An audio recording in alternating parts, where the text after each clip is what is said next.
know you've done this, so I'm just going to ask you, have you ever been at a wedding and you just wanted to jump out of your seat when you heard them say, "Speak now," or "Forever hold your peace"? You know you've done it. You sat there and say, "Yeah, I wish I could say something here." Well, today my guests are at war with their families who are speaking up. And they're saying it is time to call it off before they even get to the church. Now, my first guest, Jessica, says she wants her parents to accept her boyfriend, Matt. But her parents say, no, we're not accepting him. He's controlling, he's manipulative, and he is an obsessive drug addict with a criminal record, and he has physically abused their daughter. They're looking for a different resume. They want Jessica to end her 3-year relationship once and for all. Take a look. Matt is not anywhere close to the man that I dreamed my daughter would marry. Matt is not welcome in my home. I don't want him in my house. I don't want him in my yard. Matt was evil. My family would very much love for me to call off this relationship. He didn't match up socially, economically, or culturally to my daughter. Matt is in recovery for drugs and alcohol. I never knew he was on drugs. I was selling and dealing. I had a very expensive habit to support. I have taken money from Jessica to get high. Matt has done some things that frightened me. Matt used to be violent towards me, but it was not all the time. I pushed Jessica a few times. He's hit me in the arm, but he'd never hit me in the face. Matt has followed Jessica just to make sure she doesn't go around anybody else. That would be stalking. I cut the tire on Jessica's mother's car. I didn't want her to leave. The whole time I've known of your relationship with him has been volatile and dangerous for you. I wrecked Jessica's car and I left the scene. He was drunk. Matt left the scene of the accident with my daughter hurt. It didn't even register. Matt has helped me overcome my self-esteem issues and my drug issues. Before I met Matt, nobody understood me. Nobody was capable of helping me. And he stuck through it. He was strong and he helped me through it. And I just love him so much for it. I think Jessica stays with Matt because she just wants to be loved. I think Jessica has a self-esteem issue. I don't understand how somebody can come in from the outside, just conquer and destroy. It's just wrong. If my family never accepts Matt, I still will marry Matt. She is my best friend, my confidant. I just wish my mother would just find it in her heart to have some kind of forgiveness. I'm not asking her to forget. If Jessica and Matt got married, it would be a nightmare. I would not be willing to give her away, nor would I pay for the expense of them getting married. Dr. Phil, I want my father to walk me down the aisle. Please help my family understand. Why are you so dead set against this? What is the issue here? I mean, she's saying, look, he's changed. He's a different person now. If I really felt like you had wisdom to make good, instinctive choices of a mate right now, there might be less of an issue. But you have a history of making poor choices of people that you go out with.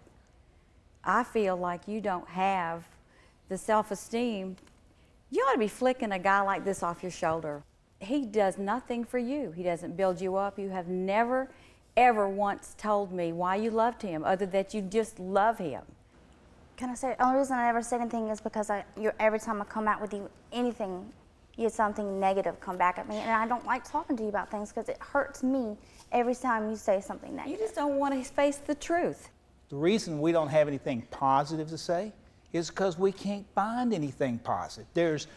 We're searching, trying to find some ground to hang on to, and it's a slippery slope every time we try to grab something. There is nothing What is your positive. biggest objection to this guy? As a father, you feel protective of your daughter, of course. What has he done that you so object to?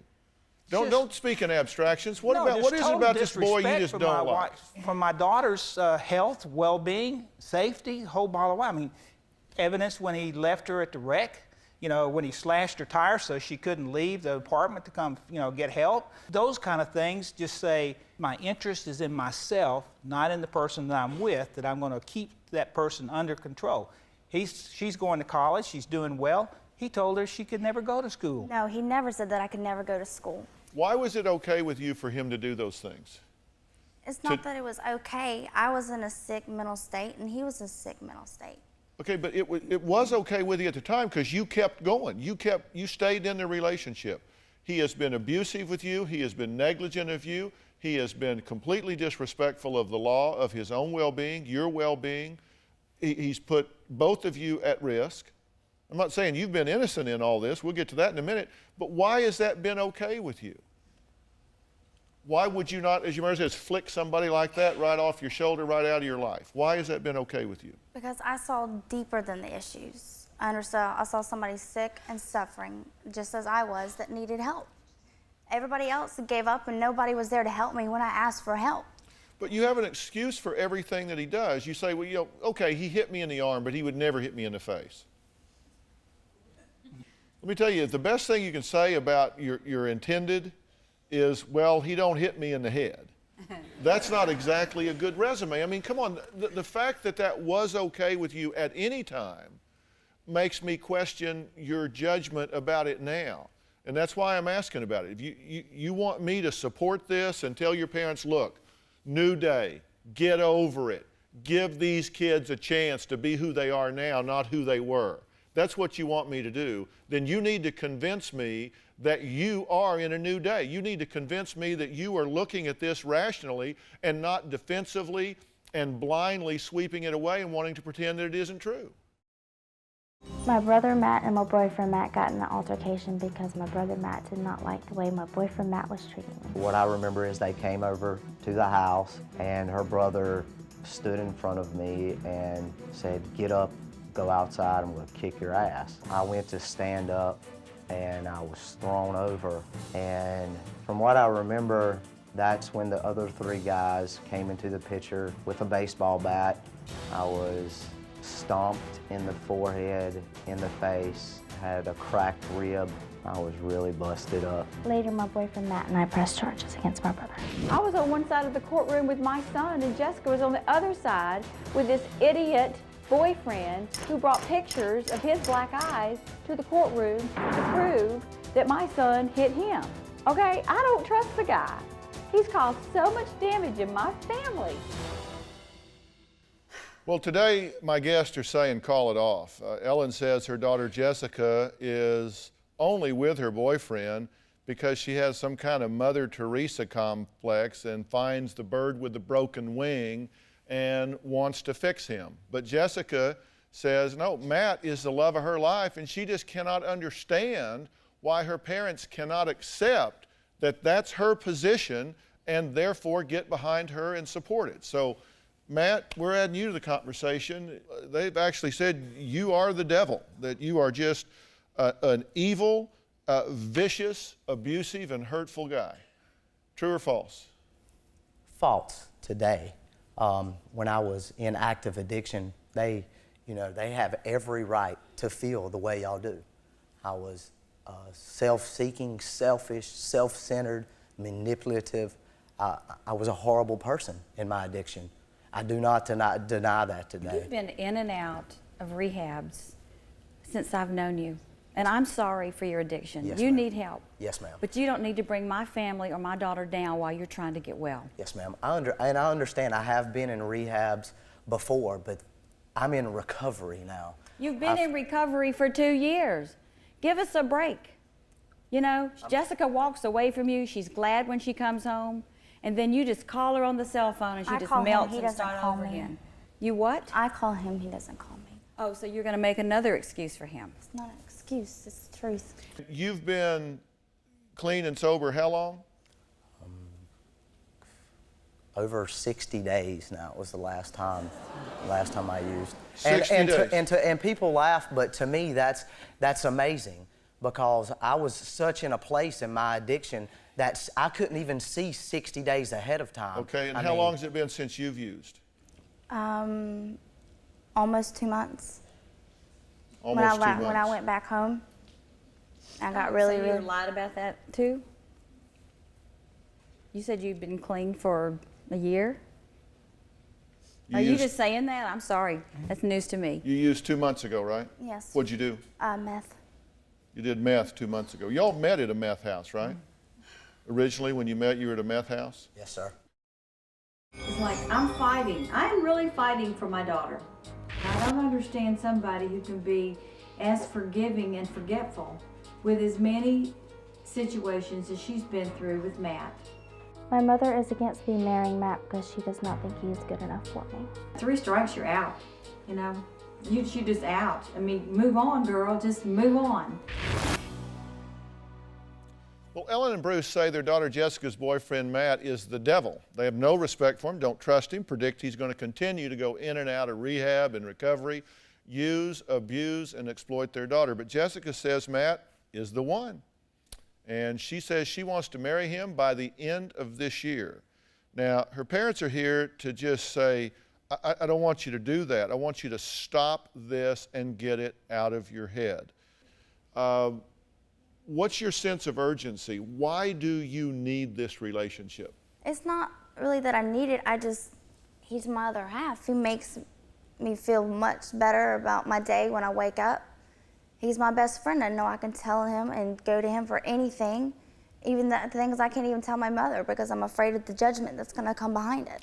Well, it's hard to not judge something that is counterproductive and destructive. And I understand that you fear criticism and judgment. Listen, when somebody comes and gives me advice, I mean, I really do. I think free advice, you get what you pay for, you know, and so when somebody comes and they're kind of offering you their point of view, you've got to really step back and say, do they have a dog in the fight?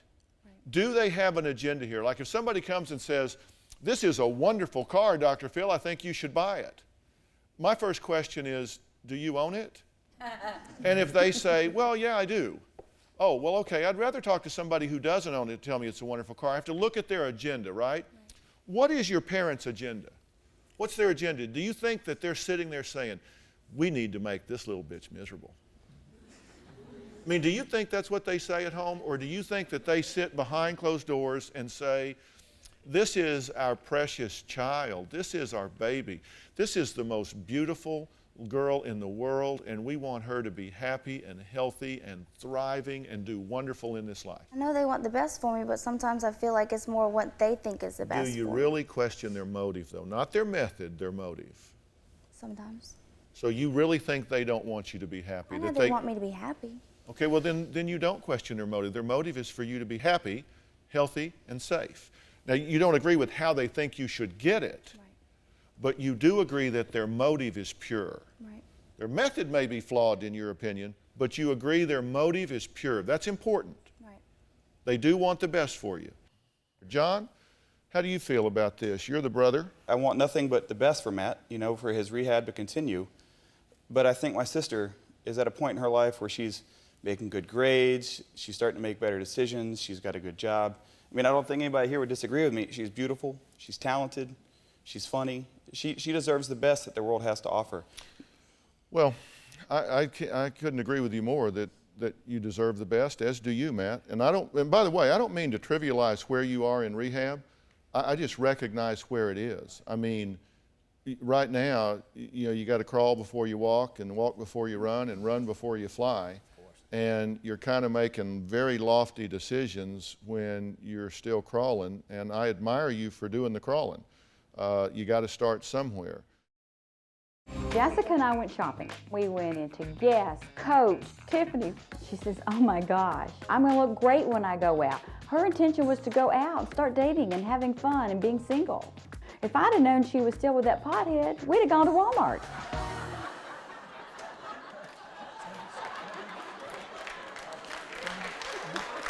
Walmart? Well, you have to understand, Jessica has been off and on her relationship with Matt for so long. It was a celebration to go shopping for real, you know, and she cried. We went into Aldo's, and that's an expensive store for us, and she found a pair of shoes that she loved, and she cried and said, thank you so much. And it was natural for me to want to give and to do and have you look pretty, because you've just been away. You've been away, and I've missed you, and I missed our friendship. and drinking coffee and going shopping was a fun mother-daughter thing. It's just, I miss all that. And yeah, you wouldn't have needed to go buy something fancy if you were still in the same relationship. I've been gone before I even got with him. We've been estranged. I've been dead in the soul for many years, and you just now are trying to grab me? No, you just now started asking advice. You've never taken it. You've never wanted it. You've always done what you wanted, no matter what. Okay, And why I think, are you, excuse I'm sorry. me, what, you can preach some more in a minute. Why are you so angry at your mother right now? You're so mad at her right now you could spit. It's just because she says all these things, you know, I'm just now getting an opportunity to go out and do all these things. I've been gone for so long. I've been gone since I was 12, pretty much, mentally. I started using when I was 12. Where was she then when I needed her? Oh, honey, I was there. No, you need to listen. Sorry. I'm sorry. You need to listen right now. I needed you so much, and you were not there. I would come to your work. I would be as high as a kite, and you wouldn't even see me. You picked up a picture to show the producers about how much fun we're having, and I'm high as a kite in the picture. We would go to Thanksgiving. I wouldn't even eat. I'd be in the bathroom doing lines off the back of the toilet. And you know, and you're just now the first person that is there and helps me and gives me the motivation to get clean. You're trying to take it away when I'm not with him. All I want, when I broke up with him for that month, the only thing I wanted to do was use because I hated who I was so much, trying to put on this fake facade. One of the things Hold on a second. So what do you want now? What do you want these people to do now? I just wanted them to see that it is possible for people to change no matter how dirty their backgrounds are. And it is possible for them to come to the other side and live together and be healthy. Here's the truth. The chance, whether you like it or not, forget whether they want it or whether they don't, the chance of you two having any kind of relationship at all, ever, going forward from the position you're in right now is something less than zero. It's something less than zero. Won't happen. Won't happen. Now, could it happen? Yes, it could happen, and you know how it would happen? You gotta stand on your own 2 feet first. The most important relationship you'll ever have is with you. And when you say he's the only one, then you fail the test because you don't need him. He can't keep you sober. He can't keep you clean. She can't keep you sober and clean. And if you really care about her, you would man up and get 1 year, 2 under your belt clean and sober before you got in her life. If you love each other, you ought to take a break.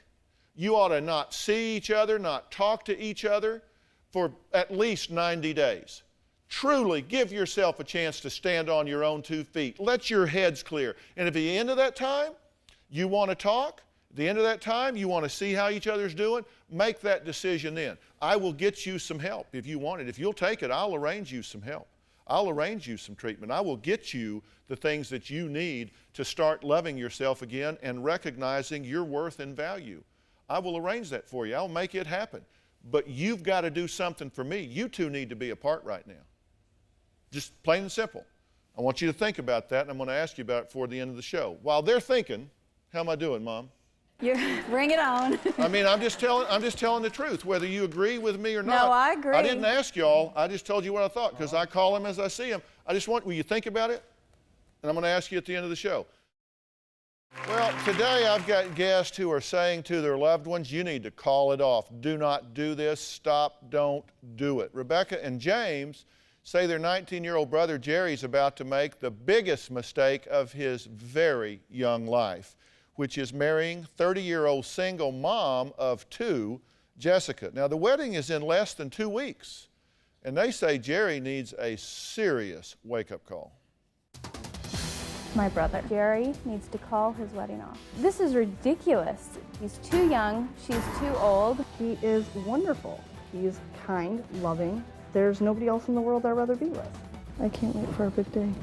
I knew she was the one. She's the perfect woman for me.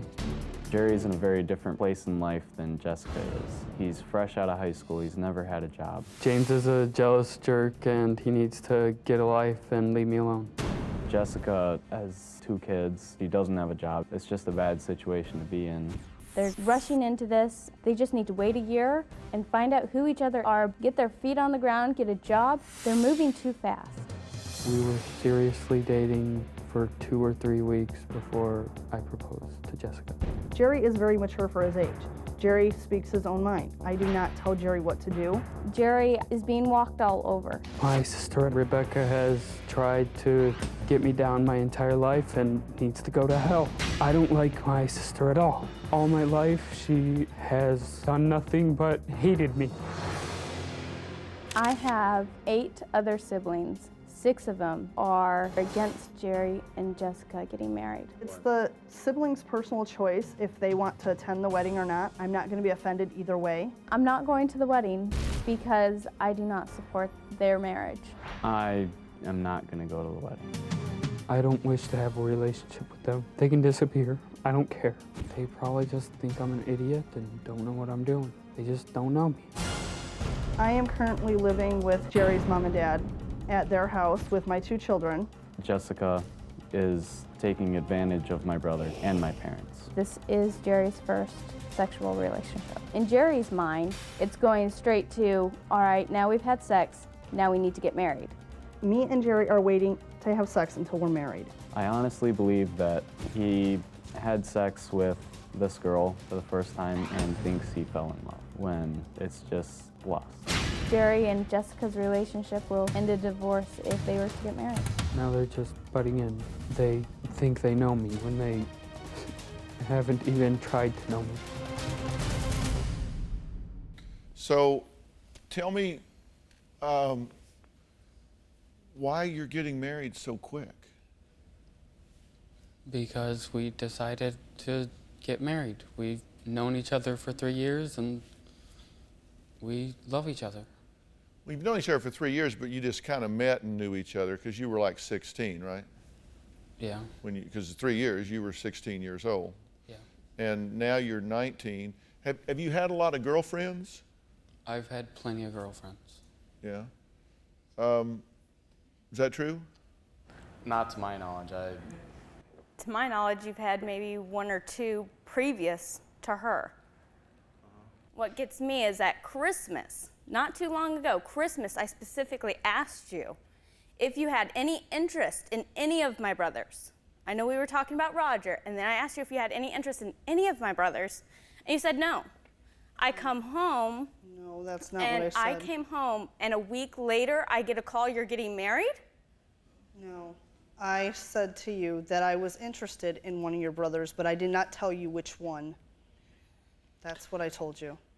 You think that she's flirted with other of your brothers, right? I have That's why you were asking the question. Right. I had heard that her and her sister had flirted with many of my brothers, and so your motives of marrying him are very questionable to me. I have not flirted with any of your other brothers but Jerry. Okay. At all. Jerry, you're getting ready to have an instant family. You're getting ready to have a 30-year-old wife and 2 children. Do you think that you understand what that entails? Yes, I do. How do you know that? I know you're from a big family. That's got to help some. I have lived with them now for like a couple weeks, and it's fine. Is this your first sexual relationship? No. Are you having a sexual relationship here? Not physically sexual, no.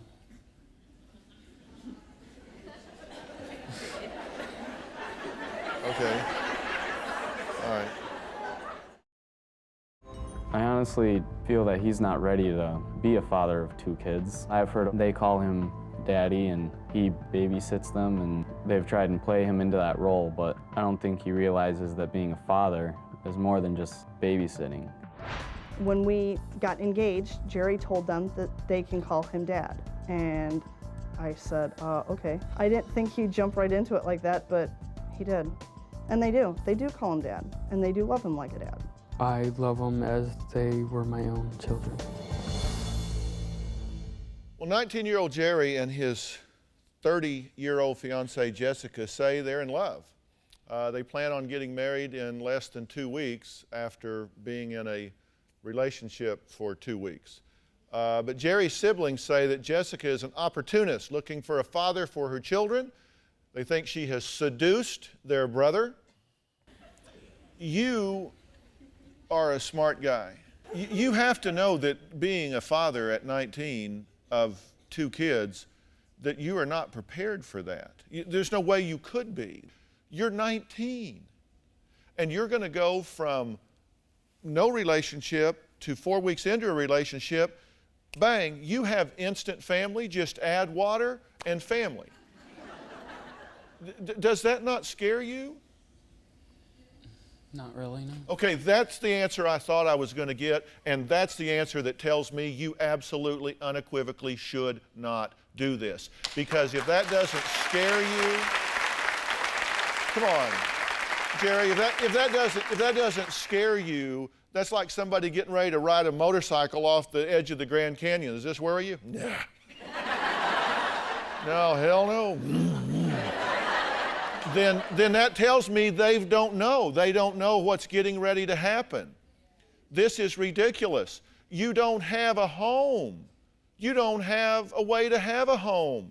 You've been living with your parents, right? Yes. And now you're moving in with his parents. Okay, he's 19 and he doesn't know any better. You do. You're 30. You're 30 years old. You're 30 years old, Jessica. This is just wrong. This is just... Your opinion. Okay. Yes, that's my opinion. And I'll guarantee you we could go out on Melrose and stop the first 100 cars. If there is somebody in this audience who doesn't think this is wrong, then somewhere there is a village missing their idiot. Does it bother you to go to the courthouse and get a marriage license with somebody that doesn't have a driver's license? Do you not see the fallacies of marrying a 19-year-old, inexperienced, unemployed young man? Do you see any flaws in that logic? Everybody has their opinion, and I'm not going to sit and tell any. You know, I love him, so that's what I'm going with. How can you love someone after 2 weeks? I've loved him longer in 2 weeks, Becca. Okay. You just never knew. What do you love about him? What do you know about him? Well, hold on. If that's true, and listen, I'm not saying it's not. If you really love him, then don't you think he deserves a chance at life? Don't you just think he deserves a chance to be a young man and to get out there and enjoy himself and learn something about the world and have some friends and get an education? And he has friends, and he is able to do whatever he'd like. I'm not holding anybody down. If you guys were 40 years old, both of you, Okay. and you had traveled the world, educated, good jobs, good careers, and said, we really got in a relationship 2 weeks ago and we're going to get married in 2 weeks.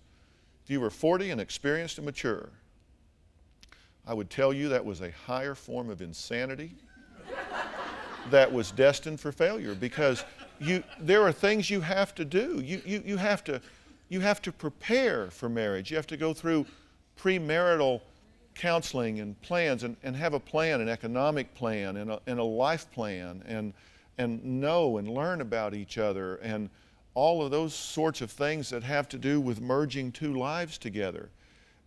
At least call time out and let me provide you with some premarital counsel here to problem solve some things and see what's going on. What's the hurry? Why do this in 2 weeks? If you love him in 2 weeks, you'll love him in 2 months. I agree. I mean, why not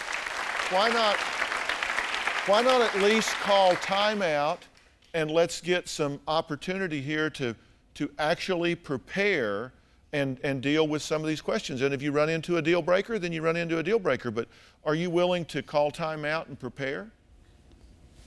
No, I'll probably just do it anyways. Yeah? Okay.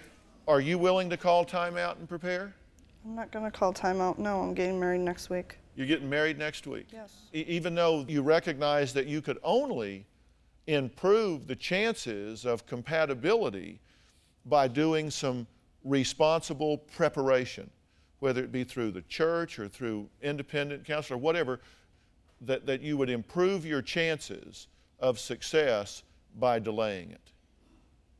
I understand that. Okay, but you don't want to improve your chances. I think I have pretty good chances, even though nobody else thinks so. You're saying, I'm getting married in a week. I thought this was a we thing. It is. Well, you keep saying I. Well, he wants to get married too. We both want to get married in a week. Yeah, well, you kind of told him that's what he wanted to do, I get the feeling. No, But I didn't tell anybody anything. What do you think about taking some counsel here and just kind of getting your ducks in a row before you go forward? I don't really want counseling, but if she wants counseling, I'm willing to go to it. So you would be willing to delay this and do some premarital work to have an opportunity for this to have any chance of success? You would be okay with that? If it would If shut she was people okay with up, it. maybe. Pardon me? If it would shut people up, maybe. Yeah, okay. He's saying he's willing to do that. How about you? Sure. Okay, so you're willing to delay it, get some premarital counsel, and then if after that it still looks right to you, then you'll get married. Sure. Okay, and I'll make those arrangements right away. I won't delay it in any way. Okay, so we're not going to get married in less than 2 weeks. We're going to get into this premarital counseling process, and when you come out of that, if it still makes sense, then you'll go ahead and do it. Okay. Deal? Okay. You know, the truth is there's a 50% divorce rate in America, and that's when everybody is running in the same direction. And when you put extra obstacles in front, it can really get to be a problem. If you two really, really want any chance of a future at all, you'll get right yourself first. Because when you step into a relationship, you bring with you your baggage, and you set it down right there in the living room. And if it's full of contaminants, you poison the whole house. You poison the whole relationship. If you show up, you're going to bring a history with you, and if it's full of logic and clarity and focus, then you will contribute to the relationship. You two, for your sobriety, for your health, and for your future, need a break from each other. That's my professional opinion. Are you willing to do that? Yes, sir. Are you willing to do that? Of course. And I would just say to begin with, 90 days, zero contact for 90 days. Because I think the world will look a lot different to you in 90 days. Maybe better, maybe worse, but I think it'll look a lot different. Are you willing to commit to that? Yes, sir. Will you let me get you some help with your addiction? You've used within the last 2 months, you're doing nothing to handle that, and it needs some work. Okay? We have a plan? Thanks for being here. More information, go to drphil.com. We'll see you next time. Do you have a story or a question for me? Click the link in the description and tell me what in the world is going on.